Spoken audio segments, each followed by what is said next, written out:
ભરૂચના ઝઘડિયા તાલુકાના ધોળાકુવા ગામે નહેરના પાણી ગામમાં ઘૂસતા ગ્રામજનો પરેશાન। ગામ નજીકના નાળામાં કચરો જમા થયેલ હોઈ પાણી ઓવરફ્લો થઈને ગામમાં ઘૂસી જાય છે। ભરૂચ જિલ્લાના ઝઘડિયા તાલુકાના ધોળાકુવા ગામે નહેરના પાણી ગામમાં ઘૂસી જતા હોઈ આ બાબત ગ્રામજનો માટે હાલાકીનું કારણ બની છે।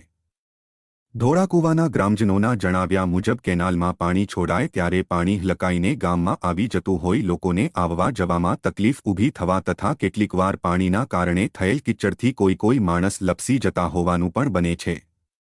ગામમાં પાણી પ્રવેશી જતા નાના બાળકોને રમવા માટે તેમજ શાળાએ જવા આવવામાં પણ તકલીફ પડે છે। ગામની સગર્ભા મહિલાઓ સહિત અન્ય મહિલાઓ પણ પાણીને લઈને મુશ્કેલી અનુભવે છે। ધોળાકુવા ગામ નજીકથી કરજણ યોજનાની નહેર પસાર થાય છે।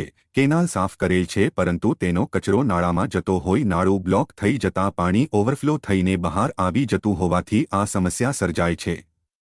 નાળાની યોગ્ય રીતે સફાઈ નહીં હોવાથી આ તકલીફ ઊભી થઈ રહી છે।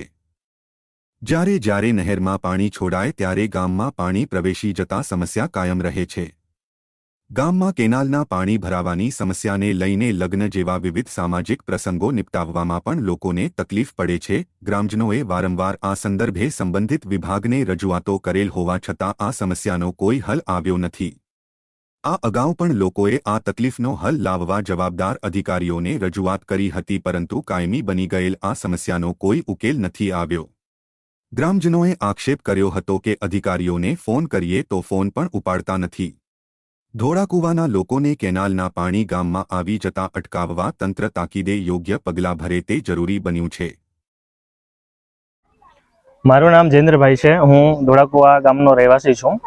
અમારા ગામની વચ્ચેથી કરજણ સિંચાઈની જે કેનાલ છે પસાર થાય છે અને કેનાલમાંથી વારંવાર પાણી છોડાય છે। એમાં કેનાલ સાફ કરેલી છે પણ કેનાલમાં જે સાફ કરેલો કચરો છે એ બધો કેનાલમાં થઈને અમારું જે નારું છે ગળનારું એમાં બધું બ્લોક થયેલું છે। નહેર વિભાગ દ્વારા જે સાફ સફાઈ કરેલી છે તેમાં યોગ્ય રીતે સાફ સફાઈ નથી કરી નારામાંથી, એટલે પાણી ઓવરફ્લો થઈને ગામમાં જાય છે। ગામમાં તેને અમારો કોઈ બી પ્રોગ્રામ હોય કે મયત થાય કે લગ્ન પ્રસંગ હોય ગમે તે કે નાના છોકરાઓ છે એ પાણીમાં થોડા રમવાના છે। ઘણીવાર અમે સરકારશ્રીને અથવા જે તે વિભાગના કર્મચારી છે ઓફિસરો છે એમને રજૂઆત પણ કરેલી છે, આગળના વર્ષોમાં પણ અરજીઓ કરેલી છે પણ એનું કોઈ નિરાકરણ આવતું નથી। આજે પણ જે નેરના જવાબદાર ઓફિસર છે અથવા જે સાહેબો છે એમને ફોન કરીને વાતચીત પણ કરી છે પણ કોઈ અમારા ફોન ઉપાડવા રાજી નથી।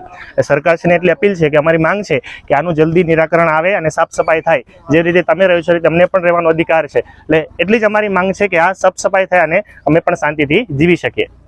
જય હિન્દ।